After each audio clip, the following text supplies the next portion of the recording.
Kin san tunanin me nake kuwa? A'a sai ka faɗa an gona. Kin ji? Amma na zama ango?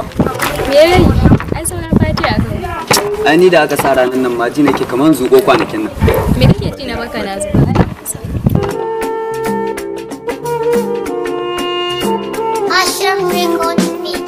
Ya, ka sa Alhaji Adamu miliyan 5 din nan kuwa?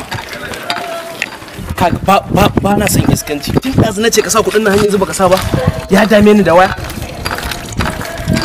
Da Allah kaga kai sauri ka sa mai kuɗin nan in ba haka ba zan saba ma wallahi.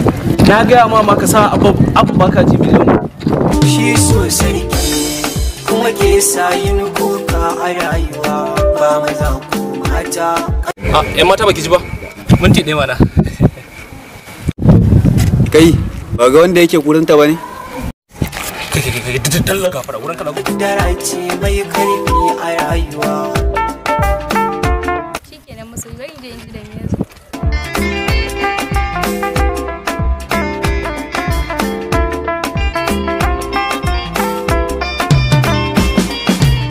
Rabuwar soyayya kaddara ce mai karfi a rayuwa.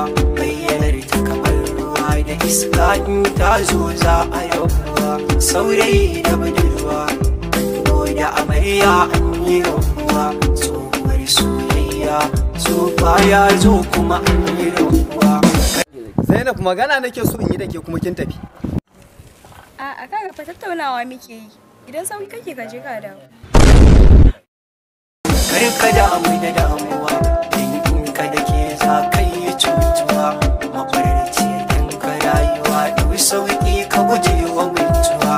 Dan so sigarsa ta yawa za ka fito da kishi ya zama ruwa. Sai ka sha kamace a rayuwa don ka sha da gubar sama.